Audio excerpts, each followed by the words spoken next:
Toda vez que um católico, ou um religioso no geral, vem falar sobre o aborto, já se considera previamente aquilo como uma opinião estritamente religiosa e pessoal que não pode ser levada em consideração no debate público. É por isso que eu vou trazer nesse vídeo vários argumentos de caráter científicos contrários ao aborto. Não são bíblicos, não é o catecismo da igreja, mas sim o uso da ciência e da lógica a favor da vida. Você sabia que já na fecundação, quando se tem a união dos gametas masculino e feminino gerando aquele pequeno embrião, naquele pequeno embrião nós já temos um indivíduo geneticamente formado, porque ali já estão juntos todos os seus pares de cromossomos, o seu DNA e todas as características que esse sujeito irá desenvolver ao longo da sua vida. Talvez você também não saiba, mas um feto ele se enquadra na definição de vida que você encontrar em qualquer manual de biologia possível. Se isso não é suficiente para você, um exemplo que vai ilustrar melhor a vida do nascituro já no útero é o parto prematuro com menor tempo de gestação. Se trata de uma gestação de apenas 5 meses, exatamente o mesmo tempo de gestação da criança que vocês lutaram para abortar. Nesse caso, a mãe deu à luz com apenas 5 meses de gestação e a criança nasceu saudável e vive perfeitamente até hoje. Se um feto no útero da sua mãe, ele não é um ser vivo, como é possível que nesse tempo de gestação ele sobreviva ao parto? Será que o local onde se encontra um ser é mais importante do que o seu direito à vida? Será que somente por estar dentro ou fora do útero é isso que define o caráter de vida? Qual é a diferença que existe entre o bebê recém-nascido e horas antes dele nascer, quando ainda estava no ventre de sua mãe? Em objeção a isso, destacam várias condições, como por exemplo a liberdade da mulher. Mas ninguém aqui está negando o direito de você, mulher, sobre o seu corpo. É por isso que nós não estamos aqui defendendo uma lei para fiscalizar o tamanho do seu short, ou para onde você vai ou com quem você sai. Isso faz parte do seu direito inerente como ser humano. É justamente isso que nós defendemos.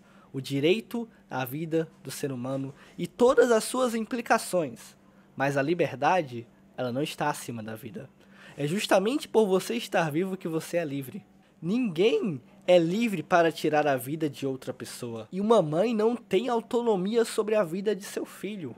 Não é difícil compreender que na hierarquia dos direitos, a vida está bem acima da liberdade. Outros ainda destacam as condições sociais e econômicas em que viveria aquela criança após o parto. Ou pior que isso, apontam anomalias genéticas para defender a legalização do aborto.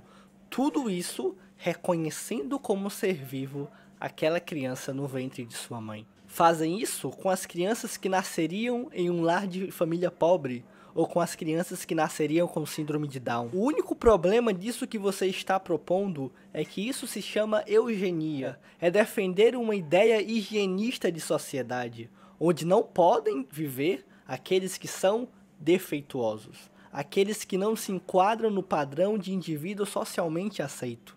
Sabe quem também defendeu isso? Adolf Hitler.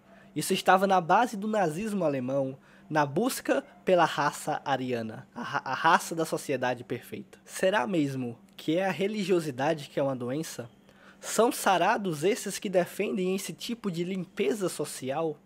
E nós que estamos defendendo a vida dos mais frágeis e indefesos, somos os doentes? Será que é lícito eu acabar com o problema da pobreza das crianças de rua, eliminando a vida de cada uma delas? Ou as pessoas com síndrome de Down através da eutanásia, por exemplo? Porque se você reconhece que no feto nós já temos um ser vivo, que pela condição social e econômica, ou por uma condição de saúde, uma anomalia genética, está lícito tirar a vida, o mesmo também deveria se aplicar àquelas pessoas que se encontram hoje nas nossas ruas ou em nossos hospitais. Ou nós defendemos a vida integralmente, ou então a gente está fazendo uma seleção de quem pode ou não viver. Ainda temos o grupo daqueles que reconhecem o feto como um ser vivo, mas não como uma pessoa humana. Eles dizem que por o feto não ter atividade cerebral ou consciência, ele não é ainda uma pessoa humana completamente formada. Mas nós também podemos encontrar pessoas já na fase adulta,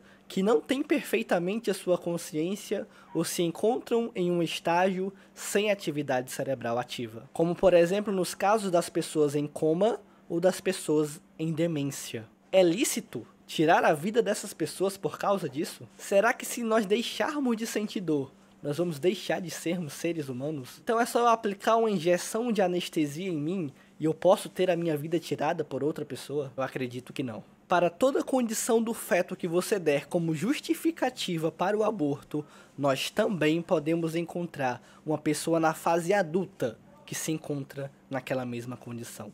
E não por isso iremos defender o fim da vida daquela pessoa. Eu entendo, mesmo sem concordar, que você tenha defendido o aborto daquela menina de 10 anos que vinha sendo estuprada desde os 6.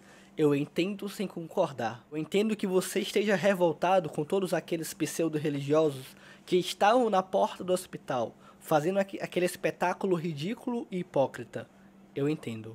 Mas se você utiliza o caso dessa pobre menina para defender com unhas e dentes a legalização do aborto, que não deve ser permitido em caso algum, por respeito à dignidade da pessoa humana e o direito à vida. Se você utiliza esse caso e esses argumentos para defender essa prática, eu peço que você reveja os seus conceitos. Deixando a emoção um pouquinho de lado, vocês que tanto criticam os religiosos por não pensar com a ciência, eis aqui um religioso que lhe convida a analisar os fatos e o que a experiência científica nos ensina. Deixando você agora as suas convicções pessoais de lado. Que a paz e a graça esteja com você. Até o próximo vídeo.